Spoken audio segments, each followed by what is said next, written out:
Hey everyone, Carmel Kemp here, and this week on Creating Life Consciously, we have an amazing guest, fabulous woman, and my dearest friend, Margarita Romano. As a certified equine facilitated coach, Margarita helps heart-centered entrepreneurs and couplepreneurs connect the dots to lead spectacular lives driven by heart and soul. She is the best-selling author of Sitting on the Fence, How to Love Without Limits, and is determined to help people increase their units of happiness. Bazinga!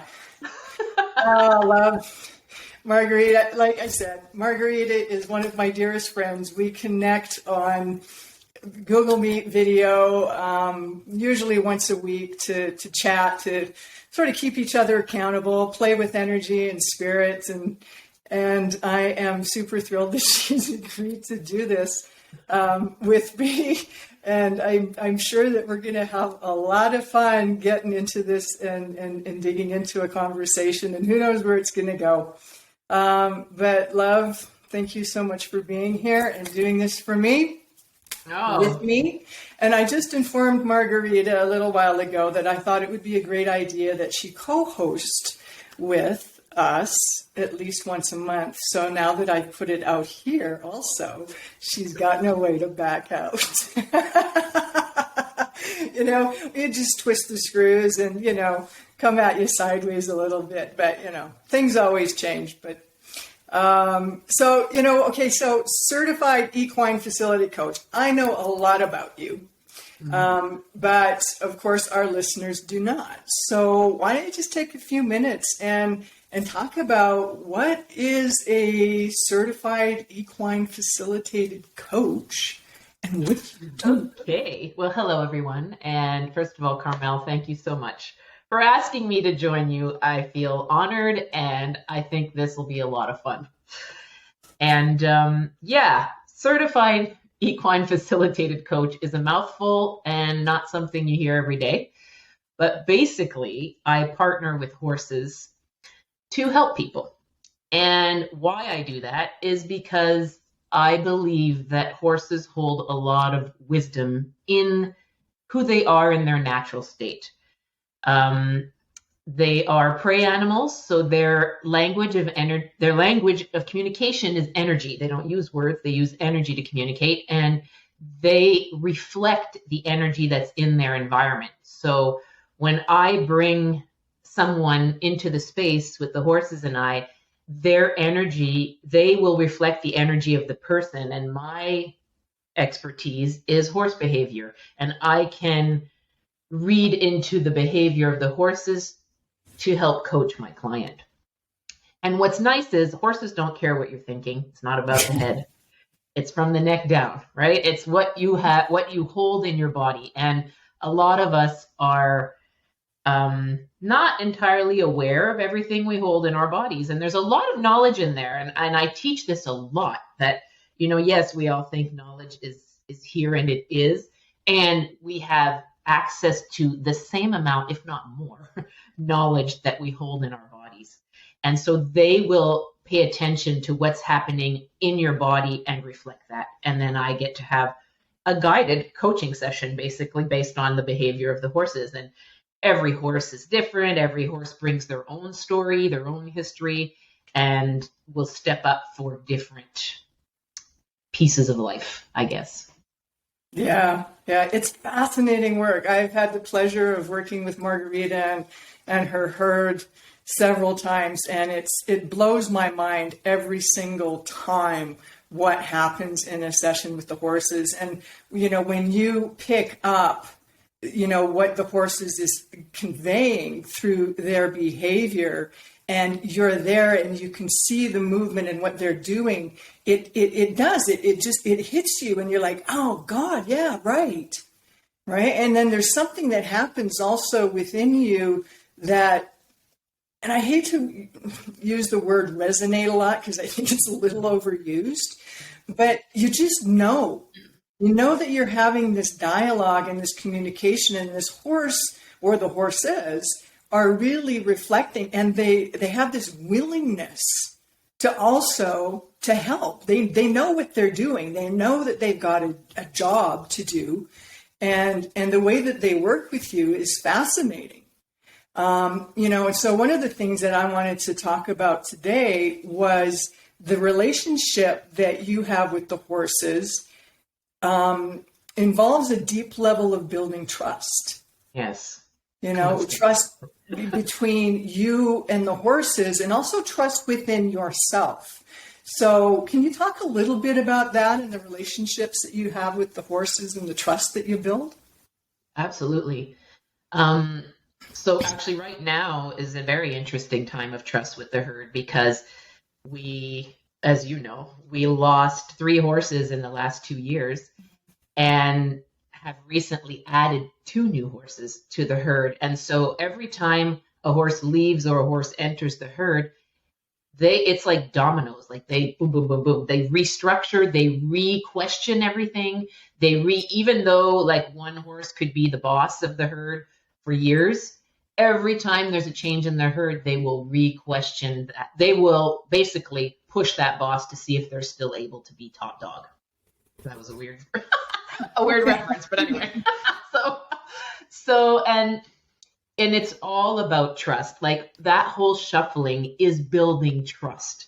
They need to trust, like horses have roles, much like people, much like teams. And they need to make sure that the horse that fills the role that they're in is able to do it for their survival. Again, like I said, they're prey animals, right? So they're all about survival. They're all about making sure that they are in the safest environment that they can be. And so that within themselves, they will do what they need to do to build that trust. And then with me, I'm like the ringleader. So I have to continually build trust with each individual horse and the herd as a whole to basically ask them to show up every day and for us to show up for people, right? And that process of building the trust is a lot of button pushing. Like they know how to push my buttons, and every horse does it differently, and they know like if I'm hanging on, because when I show up with a client, my stuff, my personal whatever's down here can't get in the way, right? Like it has to be non-existent so that just the client's energy is there. And so whenever they're picking up on things with me, and this will be like, not in a session, this is like when I'm feeding them, when I'm grooming them, when I'm down there just being with them outside of sessions, they will like, hey, are you working on that? Hey, what's that? Let that go, let that. And my boss horse, Cash, is, I call him my work husband, really. Because it feels that way. He is my partner. He literally stands by my side every time I have any kind of meeting down there. Like he wants to be there. And he has a way of really, he's not the most graceful horse. So he just slams into, like literally, he's hit me hard a few times, but it's always been for a very big reason. So, and why I know that is because I've built the trust. And so I trust that when he's pushing me to that level, I have to take a look at, hey, girl, what's happening here? Like there's something that you need to work through or let go of or whatever it is that's showing up. And the same with them. So my consistency is key with horses, and my consistency with them in loving them, in feeding them, in giving them what they need, showing up with water, keeping them exercised, entertained sometimes. Like that consistency builds trust with the horses. And it goes a long way, like in any relationship, really, right? Building trust is always a foundational piece. Yeah, absolutely. Let's talk a little bit. I know you and I have talked about this a lot in various different ways about trusting ourselves, and trusting our intuition and the messages that we get, from what I call, the team and the unseen. Now, the horses aside, we also, we receive information and messages that then gets translated and interpreted. And I know for myself, early on in my unfolding into spirit, and that one of the toughest things for me was learning how to trust myself. Yeah. Learning how to get out of the way, learning how to, again, trust, but at the same time, not to doubt. And I know that those might seem like the same things, but for me, energetically, they're not. So can we talk a little bit about your process in, those times? I mean, we still all get in our own way sometimes. Of course. And we still have doubts, and I'm like, am I picking this up? We bring stuff in that, maybe shit went sideways the morning, and then you've got a session with somebody, and we have to put that aside, right? And get out of here, which is really everywhere. But so let's talk about a little bit about that process for you in learning how to trust yourself, and what that navigation has been like for you. I think for me, because I partner with horses, it's been a very big journey with them. So in the beginning, my connection to what I received was, I very much believed that, I'm putting this together because this is precisely what the horses are doing, right? And it is, and that has evolved. I've learned to trust that, yes, the horses are definitely providing information. And there's an additional insight that I receive, and it lands for me as a knowing, because I know there's different ways of receiving, right? And for me, it's a knowing. And that's probably one of the hardest ways to receive from spirit, I guess, because it's unseen, it's untouched, it's unheard, it's just a knowing. Mm-hmm. And I've been doing this work long enough now to trust that what I receive is trustworthy, because I see the way it resonates, right? I see the way it lands for people. Sometimes I think it even happened with you once. Like, I pulled something out of left field, not just because the horses instigated something and I received something. And then when I brought it up, you were like, oh yeah. And it spun a whole opening for you. And I was like, okay, I can't make those moments up, And so that time builds trust, I guess. Mm-hmm. Yeah. And that was a big part of the process for me. And also, learning to shift my work, because in the beginning, I always did my work in person, right? So the person's with me, they're physically connecting to the horse, they're getting, the horses have no ego. So I think that is also why it makes an impact on people, because it's not just me, a person with an ego, telling them, hey, this is showing up, you should look at this, what about that, blah, blah, blah. Like that, there's room for reactions to that, right? To tweak somebody the wrong way. Whereas if the horses are behaving in a way that impacts the person, there's no ego there, and they can't dispute what they're feeling or connecting to. Mm-hmm. And so what was my point with that? My point with that was we were on building trust. Oh yeah. So when my sessions shifted, because that was in person, and then one day I just thought, I'm going to try this over the phone. Energy is energy, so it shouldn't matter if the person's here or not, right? And of course, it didn't matter. And so that kicked in a level of trust for me even higher, because then I'm working with somebody on the phone that is not here, and that I really needed to rely more on my skills. Even though it doesn't change, whether the person's here or not, it doesn't change how the horses reflect their energy. Right. But it changed my level of trust in what I had to say and what I was receiving to share, basically, if that makes sense. Yeah, no, it does, because I think it's, and correct me if I'm off base here, that there's a combination that goes on here because of your own intuitive ability to perceive energy and to receive messages that not, everybody does, but everybody is capable of doing, right? Yes.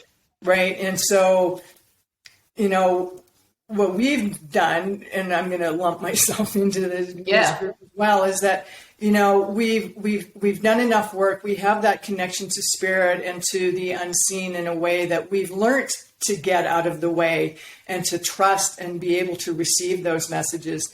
And the receiving part is huge. And, you know, I think from the very beginning when we first met, the receiving thing for me was a huge thing. That I had to learn how to receive even more and more and more, and that has evolved over time. And when we're open and we can receive that, and we can get the mental activity and that stuff that is always running from memory, because this is just a heap of memory. We can get the mental activity and just sort of get distance from it. Then we're more able to receive that, and we can do that intuitively. We can pick that up, but I do think that there's a connection to a higher dimension of consciousness that we're able to tap into by getting the mental activity and the subconscious stuff running that goes out of the way, which then allows us to more consciously receive and pick up those messages and then deliver them to whomever we're working with. Yeah. Your camera's gone off, sweetheart. What? Yeah, you there? I am there. We have a technical difficulty. We'll just keep on rolling. Oh, your internet. It says, I get a message. Recording continues smoothly. Live video will return when their internet improves. Okay, well, that's all right. We're just going to roll with this the way that it's going to roll, because sometimes shit happens, and let's go. So, can you hear me? What's that? Okay, you can hear me. You just can't see me. Yeah, I can hear you just fine. That's so weird. I see you. That's very bizarre. Yeah, it's the internet on your end for some reason. That's okay. We'll deal. It's real life. Apparently. So how does that land for you in what I just said about, you know, being able to consciously receive and then, you know, give that information back out again?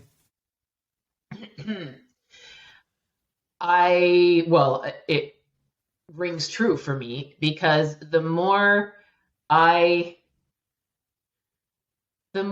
create an environment for myself that supports me to ground myself, to have to create mental space and not be bombarded with clutter, mental clutter. There's a lot of clutter in the brain, right? And I think living in the woods, is a big thing for me. I'm very grateful for where I am and where I get to be with the horses. Being outside with the horses instantly removes the mental clutter for me. It becomes a very focused area. It's just me and them and what is showing up. And that is, I think that is why not everybody taps into their intuitive ability. Mm-hmm. Because a lot of the time it's buried so deep by stuff, whether it's mental, physical, spiritual, emotional, it's stuff. Mm-hmm. Yeah. There's always a lot of stuff going on, and you know, the subconscious is like a sponge. It just receives. It doesn't distinguish between the real or the imagined. And I know I've been talking about this a lot lately because it's been coming up a lot lately. And this starts in the womb, right? So unless we consciously allow or reject something, everything is just coming in. And you can call this programming, you can call this the conditioning. And it's not a blame game. It's not about right or wrong or good or bad. It's just what's happening. And this is how we develop our habits, our patterns, our tendencies. Mm-hmm. And so and for me, this was most of my life up until 10 years ago. Aside from the fact that I've always been incredibly intuitive, always just known thing, had a connection to spirit, but I didn't know how to navigate it. right? I just kind of buried it under the carpet, and then I would know things, and then they would come true or whatever, however, time later, and I'd go, oh, geez, okay, there's something else going on here. How can I actually tap into this and learn how to work with this in a different way? But it took a lot of time for me because I had to do my own work and get rid of all of the baggage that I had been carrying around with me for so long. But this is the autopilot. The subconscious is the autopilot and the mental activity, which is very, very different from focused attention and thought, in my experience, and through, of course, my guru and in his fabulous teachings and words. And so there comes a point in time where you can sort of realize, and if you have the willingness to start to become more and more aware of what is really happening here, how am I responding, how am I reacting, when am I getting triggered, and what is my go-to response, so to speak, then there's no space for us to receive, because all of that autopilot memory clutter is constantly running. And for me, I had to learn to gain distance from that and become more consciously aware of what was happening. And when I started to do that, it was much easier for me then to see what my own triggers, reactions, and my autopilot was running on, and go, hey, wait a minute. I don't think that's really working. Mm-hmm. And then through the medicine that I work with and learning, shamanism and with Sadhguru, to gain distance from that, we're better able then to come at every moment as a conscious awareness, which is really truly what we are, is conscious awareness. There's no gravity to it. And in doing so, the receptivity is much more increased than it ever was before, because there's distance with the autopilot, blah, blah, blah, blah, blah. Yeah. Which is always going to be there. Which I also think helps with developing the trust. As we practice doing it, being more consciously aware moment to moment, we can then see things starting to shift. We can feel, know, see, hear, all of those, and what our connection is to everything else that is going on here, which is 100% alive. Yeah. Like nature, trees, clouds, air, wind, the spirit and energy is absolutely everywhere. And so tapping into that conscious awareness and trying to do things moment to moment consciously is not always easy, but it gives so many gifts. It gives the gift of you acknowledging where you're stuck, and it also gives the gift of you being able to intuitively receive and operate from a different dimension of consciousness. Yes. And I think the more you're able to create the space within you to receive, the more you receive from so many things. Mm-hmm. Like going back to the nature piece, yes, I partner with horses, but I also partner with ravens, eagles, deer, woodpeckers the other day. They all show trees.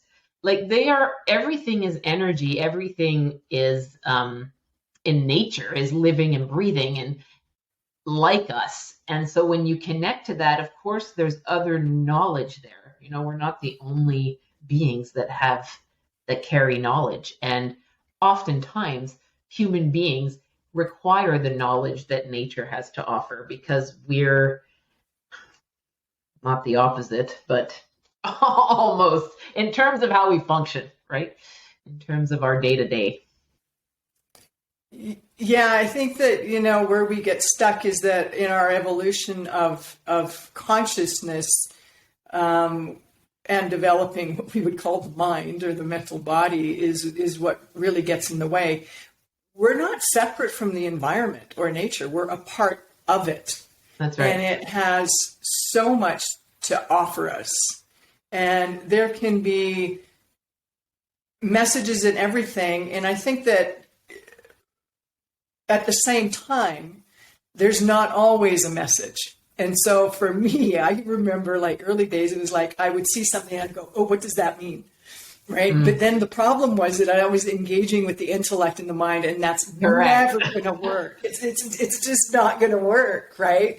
And so then I had to relax, and it was like, okay, it was just, and so then I had to also learn to, when you receive it, and if there is a message there, or there is something that is trying to be conveyed to you, you'll know it.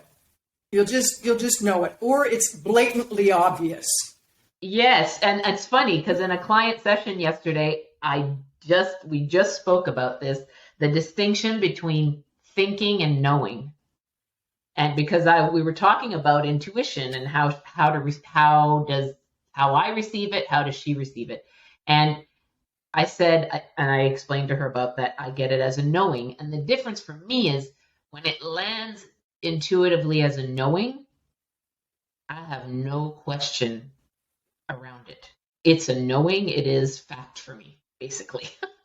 Whereas when I'm thinking something, there's a lot of space for like, well, question this and maybe that, or well, like it's not as solid as a knowing. Mm-hmm. I find that knowing, I'll question thinking.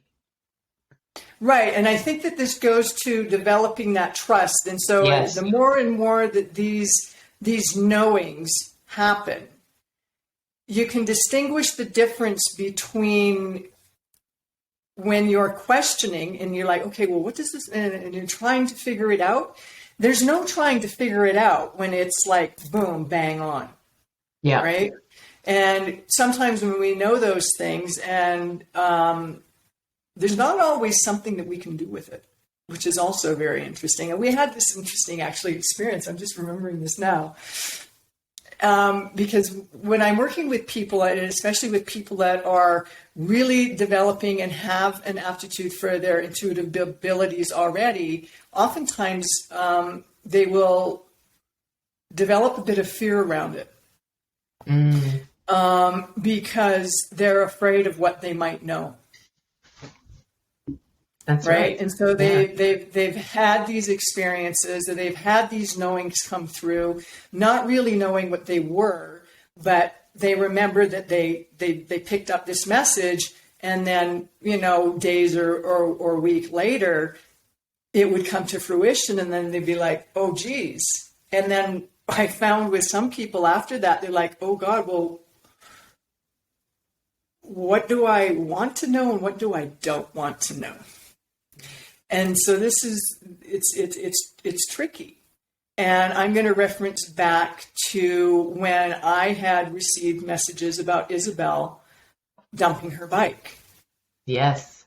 And so for our listeners, I was coming out of a meditation one day and just cleaning up my room, and I just had this landing that Isabelle was going to dump her motorcycle. And I was like, why would you think that? Like, this was early days, right? I'm like, why would you have that thought?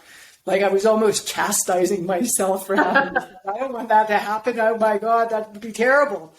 And so I thought, okay, just chill out and file it. So I filed it, and it happened again a few days later, and it happened again a few days later. And I was like, oh geez, okay. But I thought, well, what the hell do I do with that? There's nothing I can do with it. I can't pick up the phone and call you or Isabelle and say, hey, I've had 3 hits now that you're going to dump your bike because, number one, I'm planting a seed. Is she going to be fearful about getting on her bike next time? How is this going to play out? And so I just had to file it. Sometimes you just know things and you have to file it. You put it in the filing cabinet and you close the door.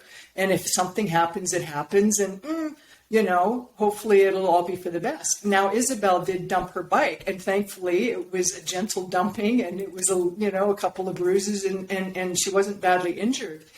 And then I told you afterwards what I had picked up, and you're like, yeah, what the hell do you do with that? Yeah. And I think that is it's a dilemma, right? Like, yeah, because what you accessed there was a piece of her journey. Like, this was going to happen. You know, Yeah. you might, even had you shared it, it might have created it. It might have not, it might have helped her not dump that time. But if she's meant to dump the bike, she's going to dump the bike at some point, Yeah. right? So it is a dilemma, and it's also my experience anyway with tuning into others and receiving information is I always ask myself, and even then, it's still a dilemma. But I was going to say, I always ask myself, okay, is this for their highest good? Like, knowing this, is this for their highest good? And ultimately, you know, that's debatable too, right? It's like, well, it still doesn't really clarify if you share it or not. But just because, I think the point here is, just because you receive something doesn't mean you have a duty to share it. Right. Yeah, exactly. So yeah, it can be a little bit twisty. And that's also trust, right? Trusting our, I guess, decision-making capabilities on when we do share and when we don't. Sure, absolutely. There's a certain level of discernment that has to support, especially when we're working with other people. You know, if we're not working with other people, then it's, you know, it's basically for us kind of thing. And you know, what do we do with that? And how do we navigate through it? And it's really interesting to me and fascinating to me that, you know, I'm working with one woman in particular right now who is incredibly intuitive, and she's, you know, had several knowings, feelings that have come to fruition. And she came to me because she wanted to expand on that. And she said, I know there's something more, right? And we all know there's something more, but like, what is it? How can we find it? Yeah. How can we tap into it? And it's actually more that we receive it, right?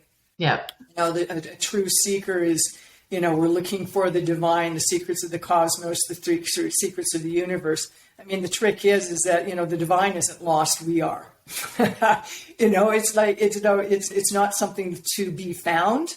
We're the ones that lost, so it's like we have to be found. And how do we do that? We just shine as best as we can and try to open up our perception, raise up and try to operate from a higher level of consciousness that isn't rooted in 3D, which is rule-based, it's fear-based, it's survival-based, time is linear in 3D. But in different dimensions of consciousness, those things, they're far away. Well, my point is that, you know, some people, we're seeking, we're looking, I want to know more, and then they get a little bit freaked out about when they start to know, and I experienced this for myself as well, and go, oh, wait a minute. Do I really want to know? I'm like, yeah, actually I do. But, can I only know the good stuff? And so this is where we get twisted up as well, is that there's really no good and there's no bad, there's no right and there's no wrong. That's it's just about being able to accept what's happening and to learn how to hold it. And sometimes that's the hard part, is to just it can be very hard. Yeah. And not judge, right? That lovely J word. The J word. Yeah. It's worse than judge yourself, judge others. It's a constant work in progress to check ourselves on being with what is and not labeling it. Right. You know, it's funny because we're seeking, there's so many labels right now. I think there's more labels now than there ever have been before. You know, we're seeking freedom and liberation, and we continue to put ourselves into boxes. Right? I'm this, I'm that. I identify as this, I identify as that. And as soon as you identify as one thing and not another, we're screwed, because there's a certain level of attachment that comes to that.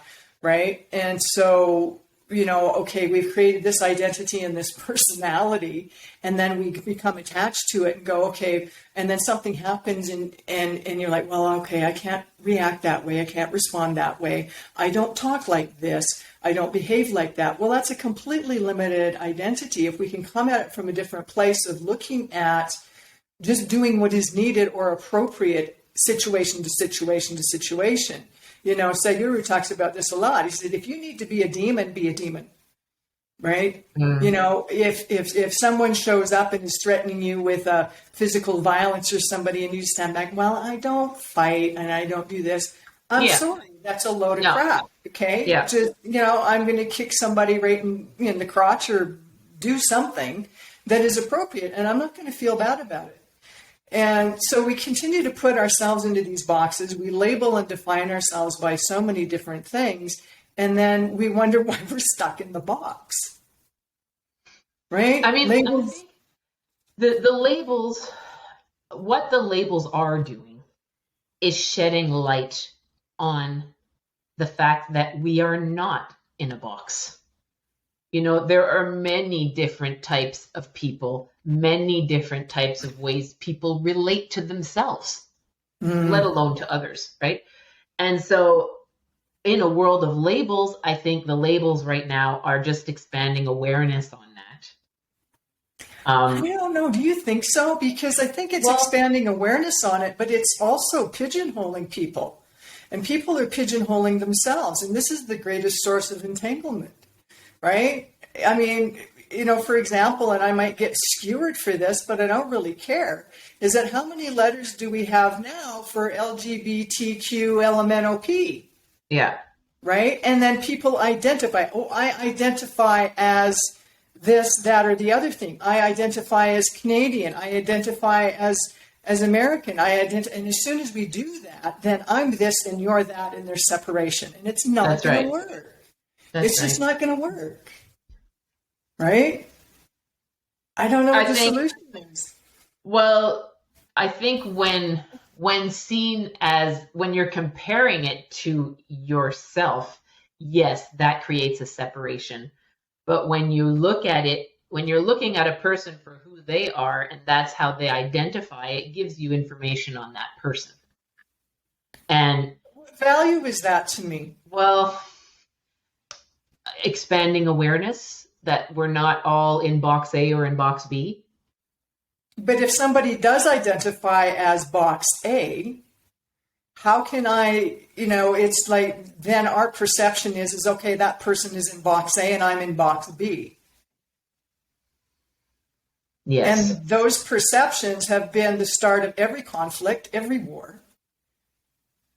That's true. Yeah, if I'm Catholic, if you're not Catholic, then you're not like me, then you're different than me. You don't have the same morals than me. Yeah. You know, I'm not picking, this can be of any, you know, we talk about religion, we talk about politics, we can talk about gender, sexuality. There's no difference. Identifying as one thing or another is a problem.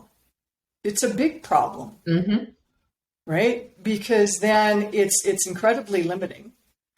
There's no other possibility that exists for you in that moment. But as big bang universe, as soon as we identify to I, like I am, that's then, you know, that opens Pandora's box to, okay, I am what, right? Well, and that's it. You know, I am. As soon as you say, who am I? Who am I? Who am I? And what I've found is that when I hear that voice, oh, I want to do this. I want that. I'm like, okay, well, who is this I? Who is this I that's speaking? And it's, I can't remember the yogi that did it. And his thing was all on self-inquiry. Who am I? Who am I? Who is this I that is speaking? And I did this for a while. And I found that when I did it, the little voice would go and hide. Because it's very much associated to the false self, or what we might call the ego. And as much as it wants to run the show, it also doesn't want to be seen. So when you go looking for it and say, who is this I? Who am I? Who am I? Who am I? Who is this I that's speaking? There's silence. And I guess the premise is, in what this yogi is talking about, if you do it enough, that this I will actually run back and connect into the heart center and merge in there, and then will happen. Yes. And so, you know, who am I? I don't know. Yeah. I don't know. But that's what everybody is defining right now, even further. Right. The I am is becoming even more specific. Yeah. As opposed to, like, and this goes back to, we are all one, right? We are all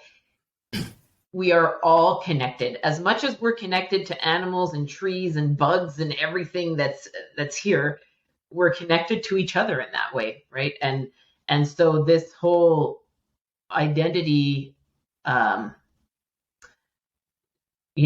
concept breaks away from that.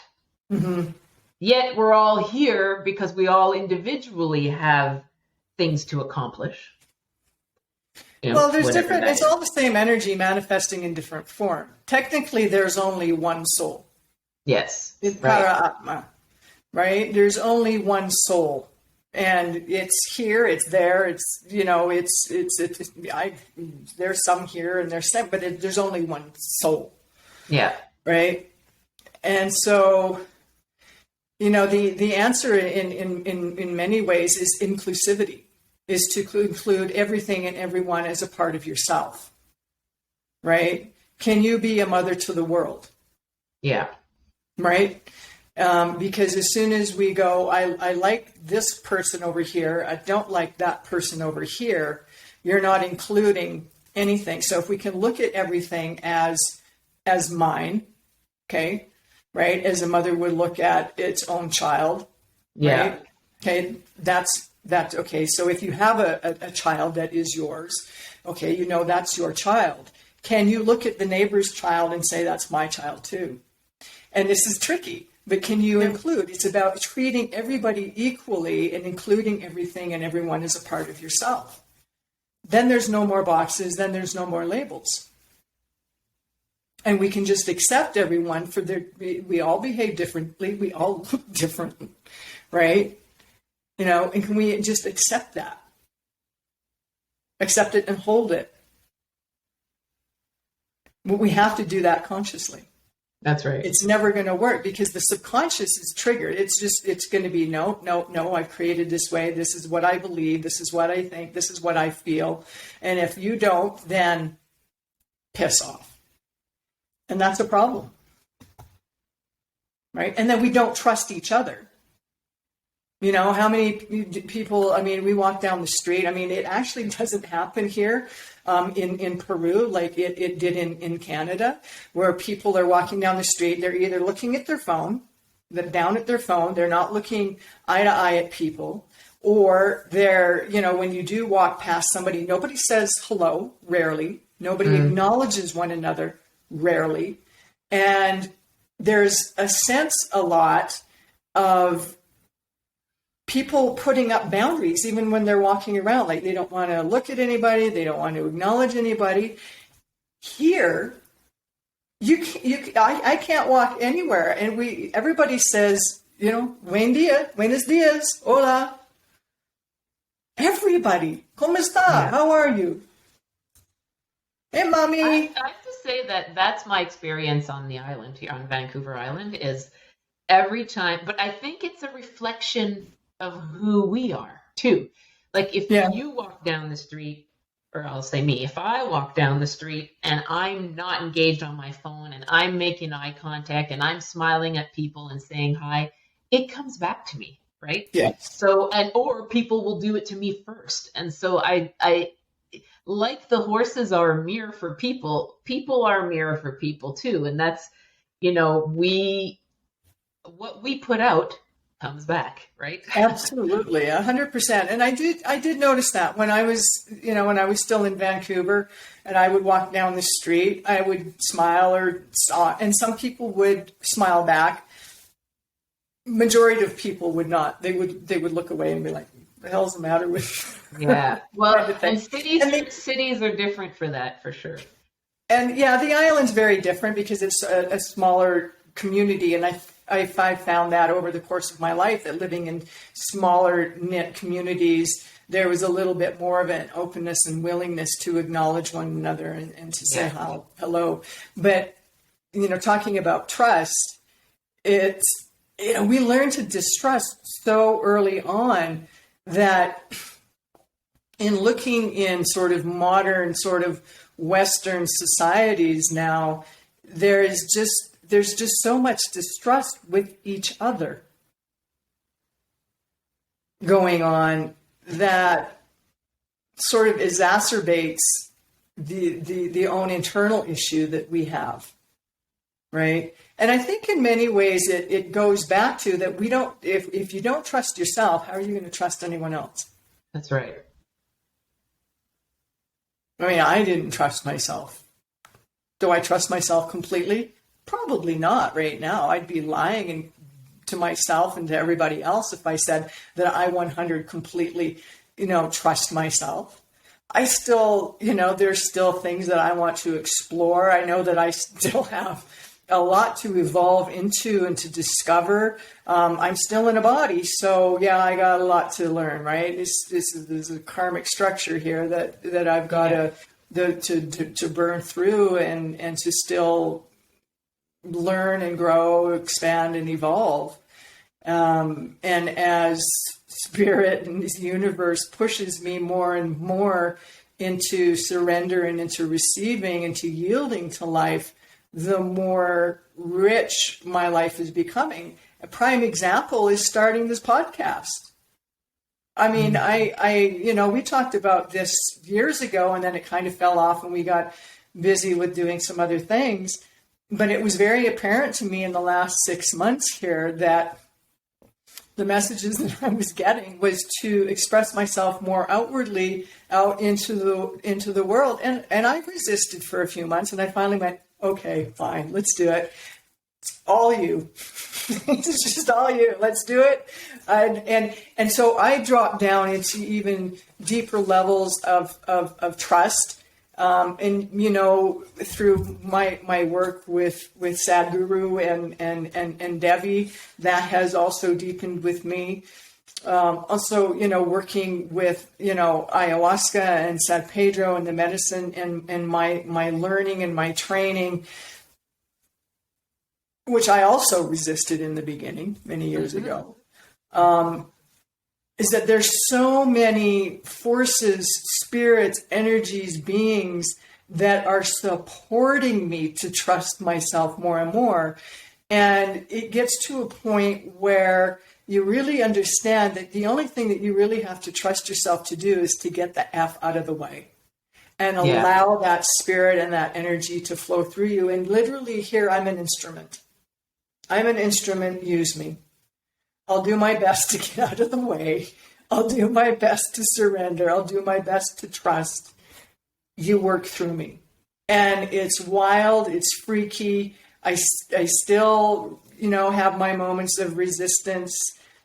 But the more and more I see the outcome and the deepening of my own trust in myself, but also the trust that I have in something that isn't tangible, that you can't see. And this is where it gets so sticky, because we have to see to believe. Now, I see things that not everybody sees, but there's so much beauty and grace that comes out of that. And then I go, oh yeah, and it teaches the mind, right? Those experiences teach the mind, it's okay. It's okay to trust. Back off. Yep. Back off. And that's with anything. Trust is one thing. It's the same with love, same with joy. Like it all starts, it's an inside journey that you reflect outward. It's not something you go get to bring in. You can't get it. No. People, I tried to grasp it, when this whole new thing started to open up for me, 10 years ago now, I tried to grasp it. I tried to go after it. And, when we first met, I was really trying to grasp and go after it. So I wasn't receiving. I wasn't tapping into the dimension of the divine feminine, which is, there's nothing, everything is a play of Shakti. Everything that you see is a play of Shakti, from a car to a doorknob, to another person, to a dog, an animal, a tree. Everything is that, and we have to receive that and be willing to receive that. And what I found, and I don't know about you, is that a lot of people have a problem with receiving. Yes, absolutely. Right? Because number one, we have to kind of ask, which is a big problem for a lot of people, is asking for what we need and what we want, and then being able to receive it without thinking, oh, I'm not worthy of it. Who am I to ask for this? Who am I to receive this? And we have to get all of that old baggage out of the way, which is in large part the work that we both do, and in our continuing in ability to do it for ourselves. But to where we've gotten in our evolution and our ability to tap into spirit, that we can then, help guide other people to experiencing the same things. Yeah. Which is a beautiful, beautiful thing. It is. It is. And it takes constant presence to being with it every day. There's no destination. It really is a journey. Well, there isn't, because there's only here and now. And then, as I mentioned earlier, time is only linear in three-dimensional reality. That's right. Right? And in fourth, fifth D, I know, the language that we use, but there's different dimensions of consciousness where time isn't linear. There are some, enlightened masters that exited the body hundreds, if not thousands of years ago, and where they are, I can't particularly say, but this, comes through Sadhguru, is that for them, it may be, for us in 3D, it may be hundreds of years, but for them, it could be 1 second. Right. That they're in a different dimension of consciousness, because there's only life and life and life and life. Death is a myth. Right? Yeah. This body is going to go back to the earth one day. It just is. And I try to remind myself of that all the time, and understand that there's only life. It's just a different dimension of life that we're transitioning to and then experiencing in a very, very different way. And so we have to learn to trust that as well, right? And the body's like, me? What do you mean I'm not going to be me? And, we've talked about this before. I'll go out of my way to never refer this to me, because this is mine, right? It's kind of like right? Yes. And learning to trust. Okay. But it's very hard to do. Like, it's not an easy, it's so ingrained in our language. Like, I could have an ongoing, like how when you mark, like people, like when people wanted to mark passing of days, it's like 1, 2, 3, 4 with a line for 5. Like, if you did that for every time you said my or I in a day, you could fill a room in one day. Right. And this is also the way that we speak to ourselves. We're listening. We're not just talking. We're also listening to what we're saying. And that's reinforcing the habit pattern tendency. So it's about, trying to be conscious about what we're saying moment to moment. Is this real? Is this true? Or is this just the old habit pattern bullshit that I've spit out before? Right? And so, creating life consciously. What are you creating now? What am I creating now? No, what am I creating now? No, not that now, this now. What am I creating now? Because every thought, so, it's like I get people to, when they get caught up in the negative thought loop, what am I creating? Do I want to create that thought? Ooh, okay, let's switch focus. There's the thought. There's the thought that I consciously want to create. Let's create that. Let's put our attention on that. Let's focus on that. And then to watch the magic happen and the manifestations that come from that, it's not bullshit. I mean, you and I have both experienced how we can manifest, and sometimes incredibly quickly. Yeah. With focused attention and energy. And then that also, too, supports trust. That's right. The trust in the self, and also trust that there is something going on out there that knows what it's doing. There's an intelligence there that I can trust in. Yeah. And then we can drop down into a deeper state of surrender and receive. I think it's all, like, trust is very much linked to confirmation, right? When you get confirmation of what you're receiving, that's the ultimate in creating trust. Whether it's from manifesting or whether it's from, well, I mean, in the end, it's really all manifesting, but whether you're seeing it in others as truth or whether it's something that happens to you as truth, that's all confirmation to building trust. Yeah. It's fascinating. I know. It's fascinating chaos, insanity. I mean, there's so many moving parts. We think that, you know, we think that we can spin the earth and it's never going to happen, right? We just have to kind of let it go. I mean, it's an infinite universe. We're beyond smaller than a speck. Like, we are so small. Individually. It's like Horton Hears a Who. Do you ever see that? Exactly. Who? Horton. Little elephant with a little dust ball on its nose. I can hear. And the little guy's inside. Woo! Horton Hears a Who. It's brilliant, right? There's so many moving pieces, yet we want everything to go our own way all the time. But it is possible. I mean, it's not, right? Because there's so much moving parts out there. The only thing that we can consciously really is what's happening in here.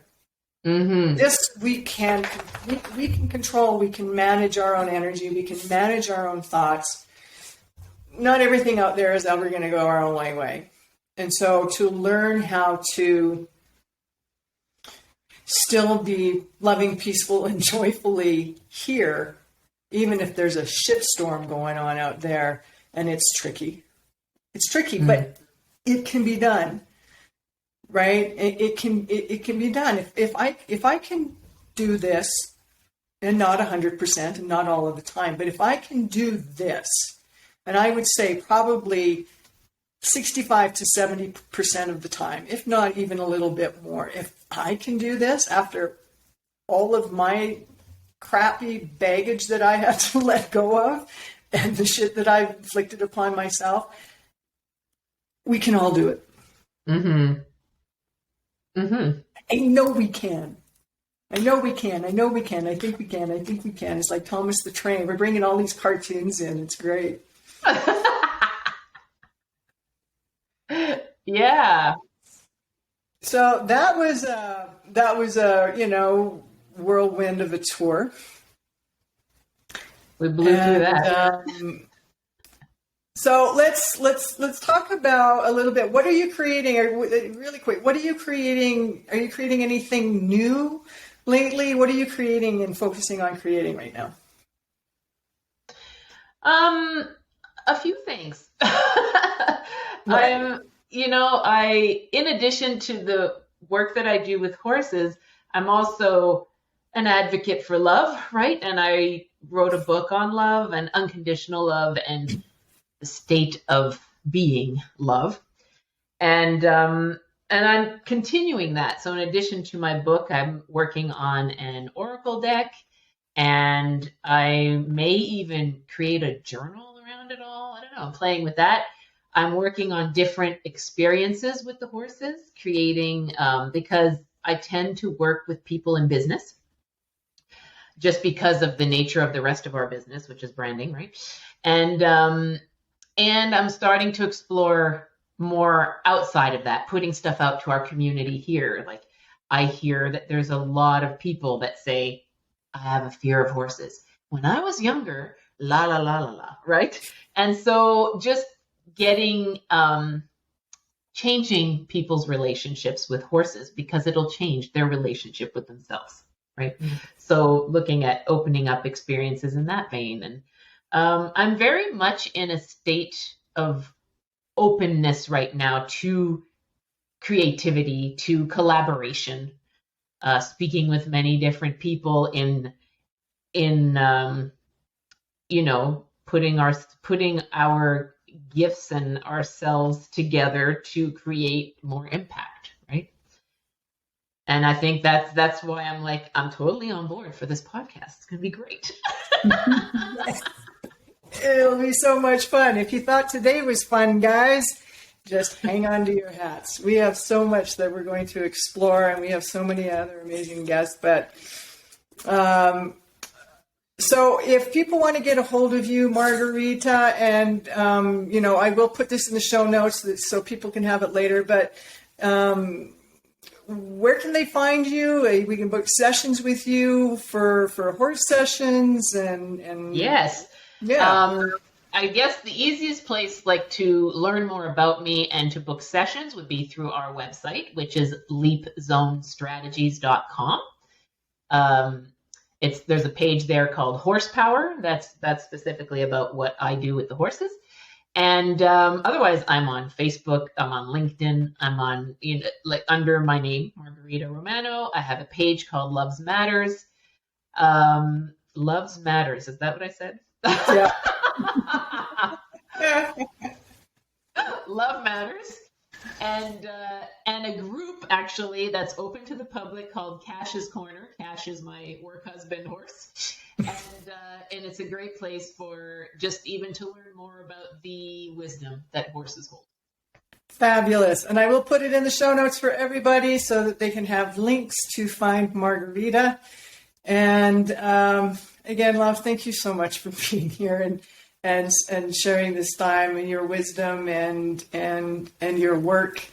I love you to bits, and I am so truly, truly grateful for this time together. I'm grateful for you for creating this platform, and I think you are going to thrive. You are one of the most knowledgeable people that I know in terms of, spirit and who we are, and where we come from, and the amount of study that you've put into this, and dedication and discipline.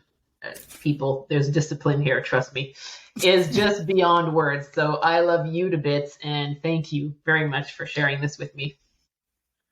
All right, everybody. Thanks for tuning in to another amazing episode of Creating Life Consciously. We will see you soon.